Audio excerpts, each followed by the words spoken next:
Agora sim, isso é uma abertura de verão americano, um verdadeiro tapa na cara da concorrência. Show me the money! What I call them? Fun coupons! Olá, fãs da sétima arte, meu nome é Lucas Nascimento e esse é o Lucas Filmes e estamos aqui nesse domingo para falar sobre os números de bilheteria desse final de semana nos Estados Unidos e no mundo. Mas antes eu pedi para você curtir esse vídeo, se inscrever no canal e ativar o sininho para não perder notificação dos próximos vídeos. Bom, a gente passou uns 2 vídeos atrás falando sobre a possível morte do cinema, sobre como a experiência de ir ao cinema estava rendendo números muito baixos, mas o final de semana de hoje, do dia 9 de junho de 2024, é aquele típico final de semana que te dá um pouquinho mais de esperança. Claro, a gente ainda tem um cenário onde as vendas de ingresso, onde os números de bilheteria não são altos e prósperos como no passado, mas o tipo de estreia que a gente tem hoje é aquele tipo de suspiro de alívio que os exibidores e estúdios devem estar tendo, porque em primeiro lugar a gente tem o Bad Boys Até o Fim da Sony Pictures, que marca aí o grande retorno do Will Smith aos cinemas, que fez uma ótima estreia nos Estados Unidos de 56 milhões de dólares, um número acima das projeções, que marca a segunda melhor estreia de um filme rated R para 17 anos desde o Oppenheimer em julho do ano passado, que foi de 82 milhões de dólares. Essa também marca a segunda melhor estreia da saga Bad Boys, ficando alguns milhões atrás do Bad Boys para Sempre de 2020, que foi de 62,504 milhões, porém à frente do primeiro filme de 15,523 milhões e do segundo de 46,522 milhões. A Sony gastou 100 milhões de dólares nesse quarto Bad Boys, o que é um orçamento bem controlado, é um número fácil de se pagar, o que são boas notícias para a Sony, já que no mundo inteiro o Bad Boys Até o Fim abriu com 104,6 milhões de dólares. Aquela clássica abertura bem equilibrada, né? É um número bem próximo tanto nos Estados Unidos quanto no restante do mundo, com apenas 8 milhões de dólares vindo de salas em IMAX no mundo inteiro. Uma decisão que eu acho acertada, porque eu não acho que esse filme fica bom em IMAX, eu acho que ele fica melhor numa sala tradicional. Uma ótima estreia, pessoal, certamente é uma estreia padrão para um filme de verão americano, é o tipo de número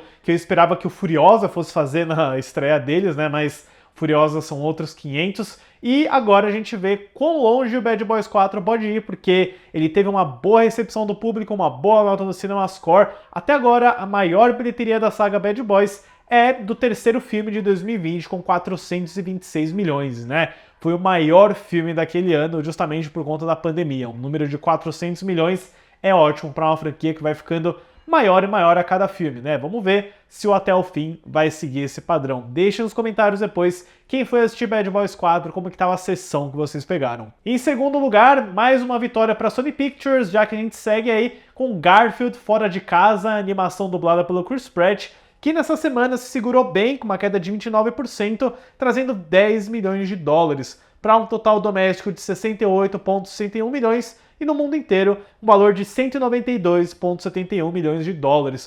O filme oficialmente já se pagou, agora é só lucro nos cinemas, o que, né, como eu falo, eu repito, ele deve trazer muito mais grana com os merchandisings, com o licenciamento, com as vendas em streaming, e eu ainda não assisti Garfield Fora de Casa, pessoal, eu sei, eu ainda vou assistir esse filme, fiquem ligados aí. Em terceiro lugar, outro filme que anda surpreendendo aí pela resistência muito sólida é o Amigos Imaginários da Paramount Pictures, filme do John Krasinski, que nessa semana se segurou muito bem, fazendo 8 milhões de dólares, para um total doméstico de 93,52 milhões, e no mundo inteiro 160,72 milhões. Olha, é impressionante como o público americano tá gostando bastante desse filme, ele segue aí no top 3 de bilheteria, ele ainda não se saiu, apesar de uma recepção meio mista no geral, assim. É um filme que tá encantando as crianças, provavelmente, né? Ele tá indo muito melhor nos Estados Unidos do que no restante do mundo, ele tá prestes a cruzar 100 milhões doméstico, que é uma marca muito relevante para eles.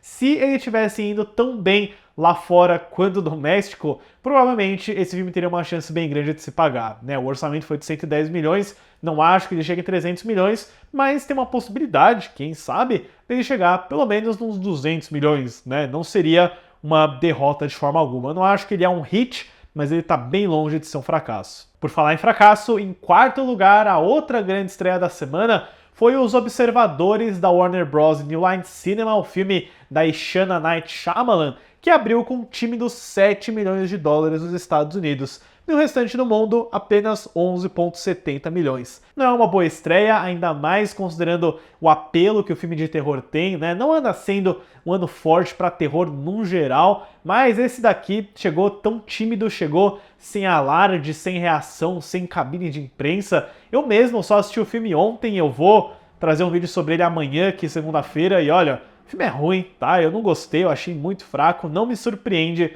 ele fazer números tão baixos que nem esse daqui, apesar do... Bom, Dakota Fanning, não sei se ela é aquele atrativo de bilheteria que os estúdios poderiam apostar, mas enfim, não tem o valor de orçamento. Eu sei que o filme foi financiado inteiramente pelo M. Night Shyamalan e ele vendeu para a Warner Bros. Por 30 milhões de dólares. Então, eu imagino que 30 milhões seria o valor que a Warner Bros. Deveria levar em consideração de budget. Então, 90 milhões salvariam esse filme, e ele certamente não vai chegar perto disso. E fechando o top 5, a gente tem aí ainda Planeta dos Macacos, o reinado da 20th Century Studios, que nessa semana trouxe 5,40 milhões para um total doméstico de 149,77 milhões, e no mundo inteiro ele chega aí na marca de 359,8 milhões de dólares.